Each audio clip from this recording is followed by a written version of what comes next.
This is module 7 on graphing quadratics with and without zeros or without zeros, right? So we are going to be we're going to be covering how to graph in every single form that I can give you for now, right? So the first form is we're going to graph from vertex form.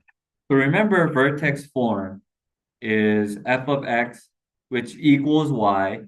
F of x will always equal y, okay? So when I plug it in, you guys are going to see me plug in something for x, right? Which equals y, which equals a times x minus h quantity squared plus k, where the vertex is h comma k, okay? And the axis of symmetry is going to be x equals h. All right? So with the vertex and the axis of symmetry in vertex form, all we gotta do is use our eyes and just see the numbers. No math involved, right? As long as you know what the form is, you can easily spot the vertex and the axis of symmetry. Okay? And then your A value in terms of transformation, it's a vertical stretch. All right?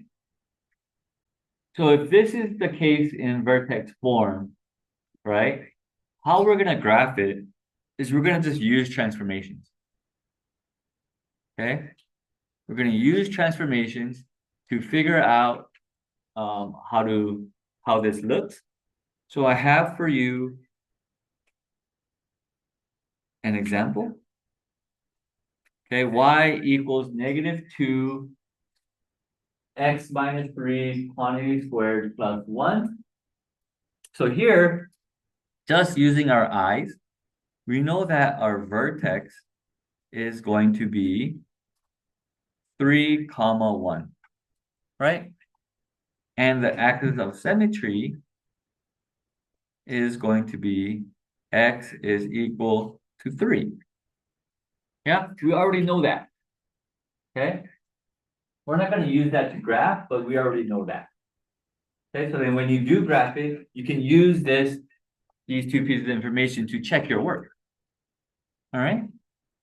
So in terms of transformations, this negative is a reflection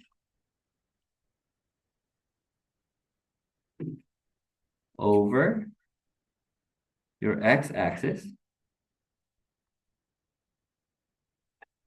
This 2 is a vertical stretch.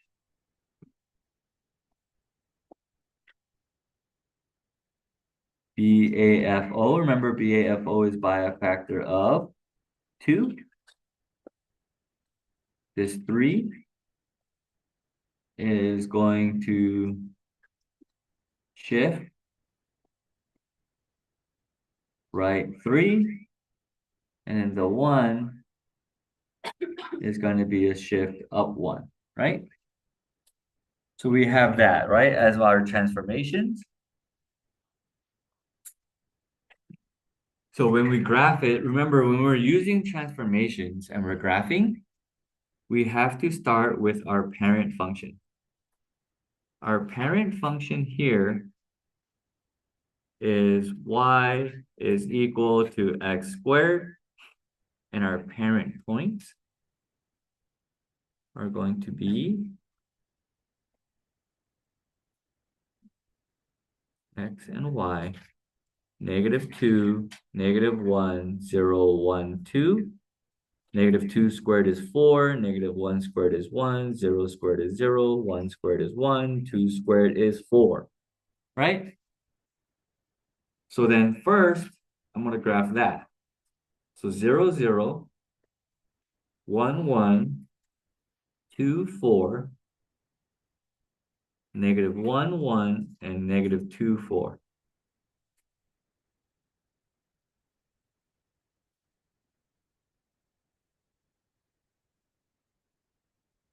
right? So that's my graph, right? That's my parent function. Y equals x squared, okay? And then using our transformations, remember the big rule here in terms of transformations is to shift last, okay, to move it last, right? So we're gonna reflect and then vertically stretch it. So if we reflect this, remember how to reflect over the x-axis. Since that point is 1, 2, 3, 4 units away, go 4 units away again, 1, 2, 3, 4, right? It's this point here, yeah? Okay. So doing that for all the other points, it's gonna be here, it's gonna be here, and it's gonna be here, right? I'll show you guys one more point here, since that's 1 unit away, 1 unit away. Since this is 4 units away, go 4 units away, 1, 2, 3, 4, right? Okay. So that's how you would reflect it. And then we can draw my graph this way. Okay. So that is y equals negative x squared, right? And then we're going to vertically stretch it by a factor of 2.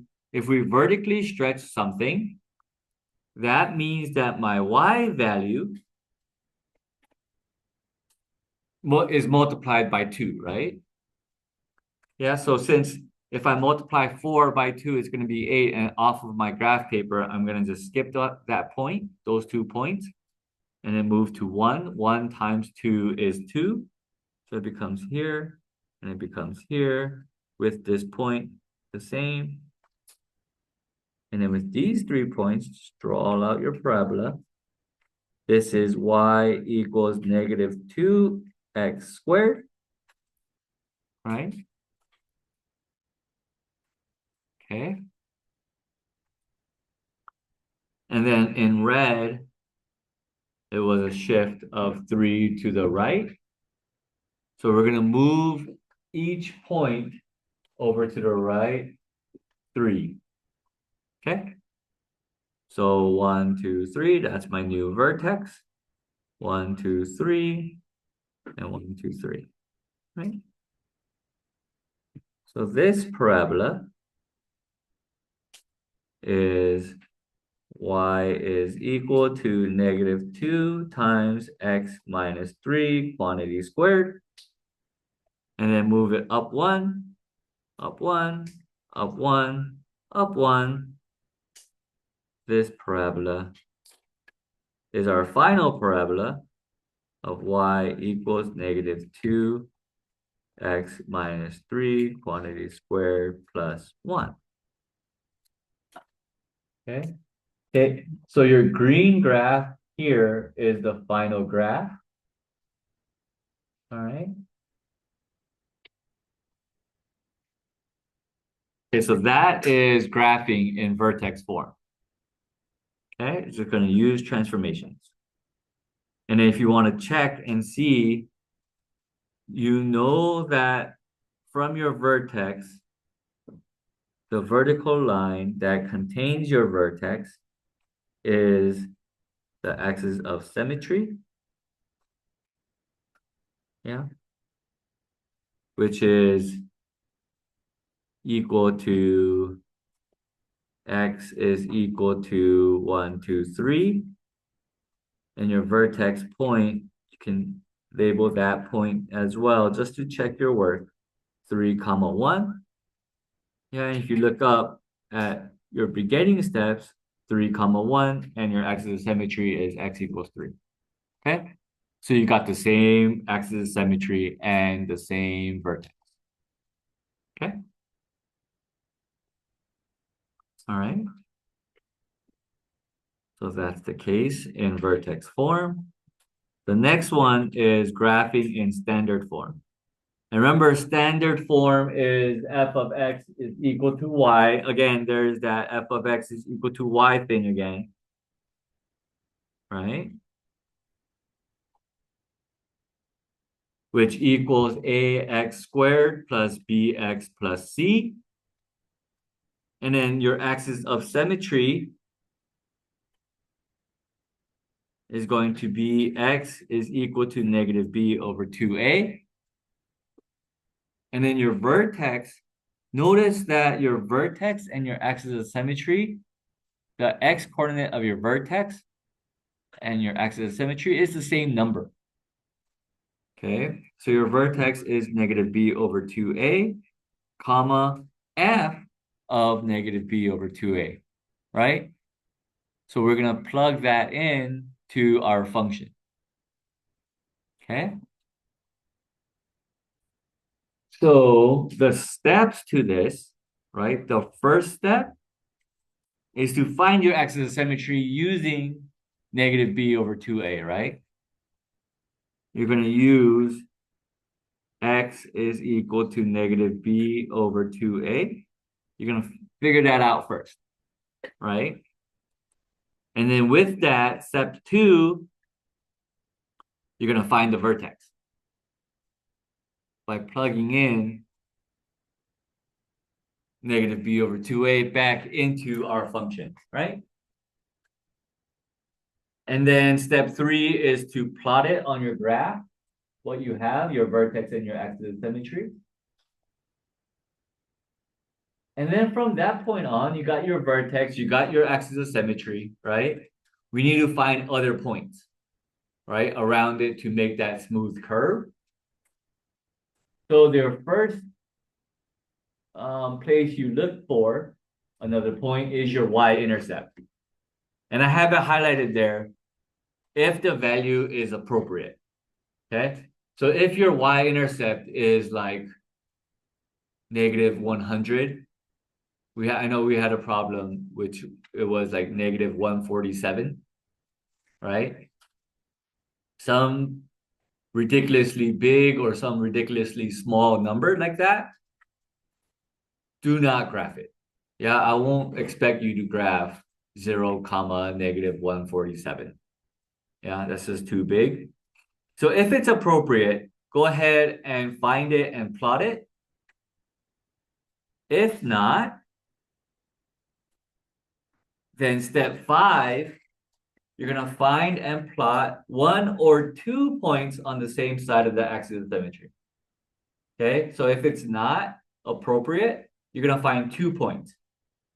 If it is appropriate, you're going to just find that 1 point because you already have that point from the y-intercept. Yes. Axis of symmetry. AOS means axis of symmetry. Okay. And then after that, you're just going to use the axis of symmetry to find the other points and draw the function.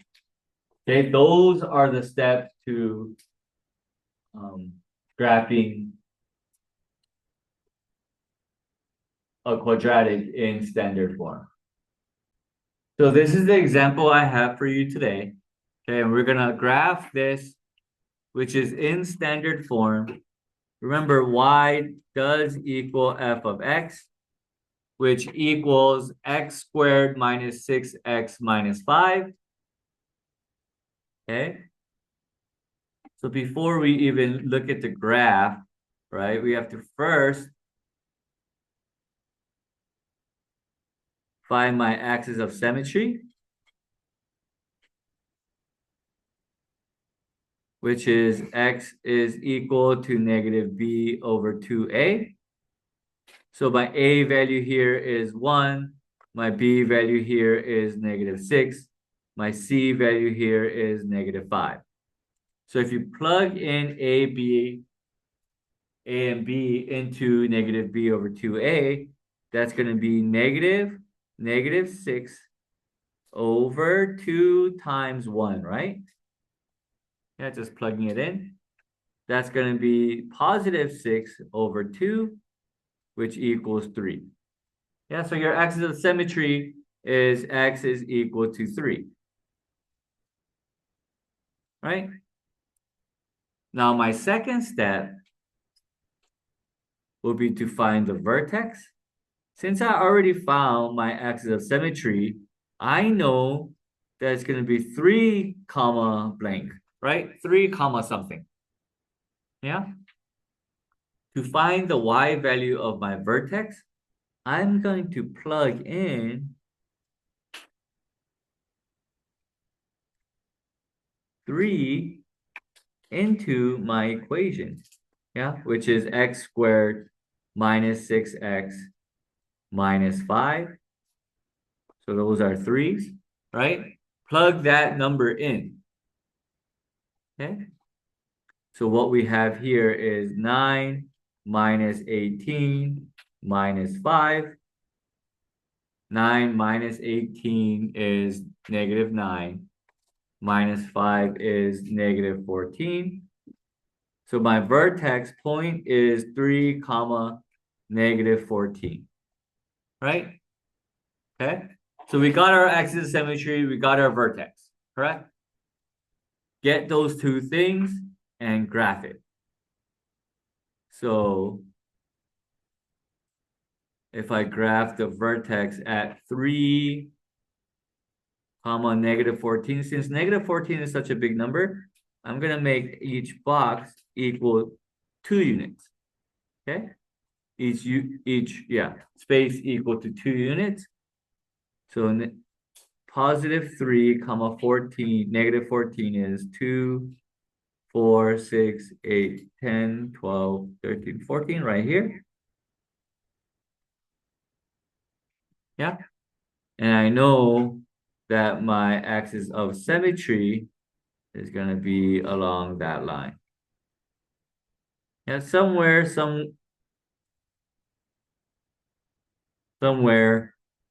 at 3 comma 14 at negative 14 actually is my vertex along that line, right?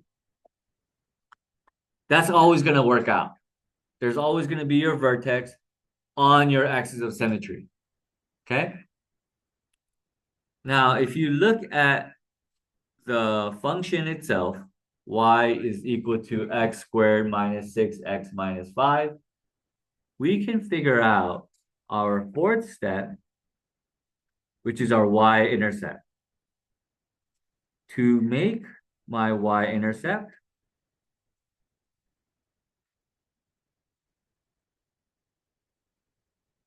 we're going to make x equal to 0.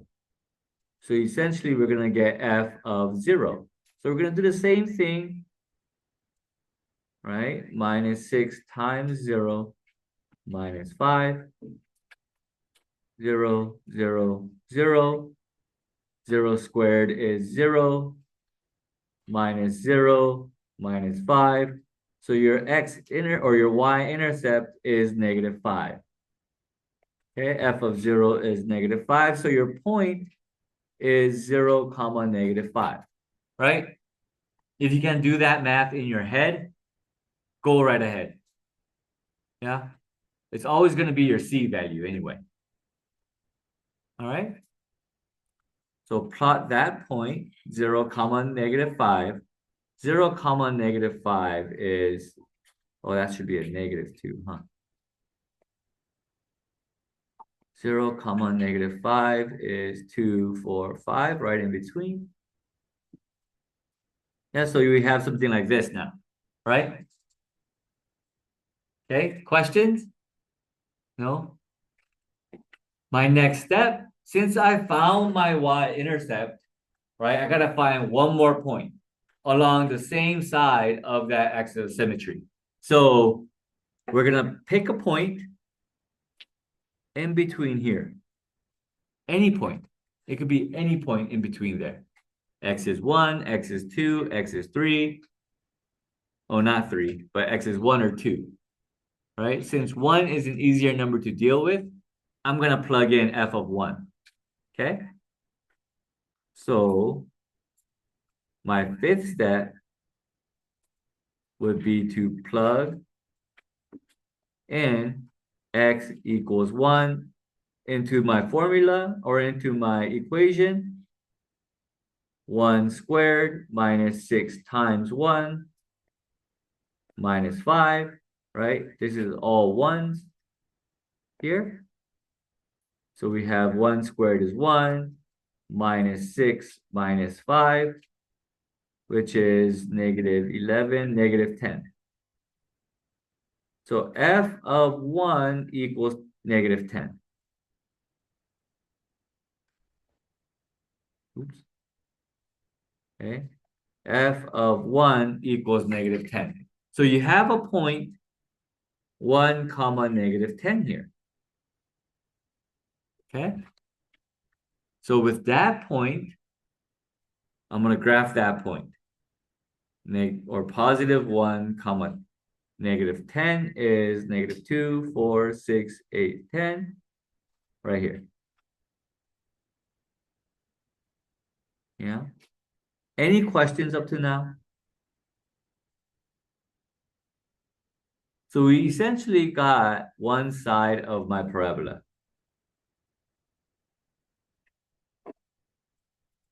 which would look like that, right? And then from that, we're going to use my axis of symmetry to figure out the others. So since the y-intercept is 1, 2, 3 units away, go 1, 2, 3 units away, and it's right here. Yeah, 1, 2, 3, right? Keeping the same y value, just moving my x, right? Since this point here is 1, 2 units away, go 1, 2 units away, and it's right there. Okay, so 1, 2, right? And now since we have our other side, we can connect it. Yeah. So that is my graph. All right. Questions on this? No? We're good with this? Yeah. Next lesson, we're gonna graph in factored form with my zeros. Okay? Think about this, huh? This is where we're gonna start. If x plus 3 times x minus 5 equals 0, what x value can I plug in so I can make that my right-hand side of the equation equal to 0? Okay, we're going to answer that question in our next lesson. Thank you very much. This is the end of this lesson, and I'll see you next time.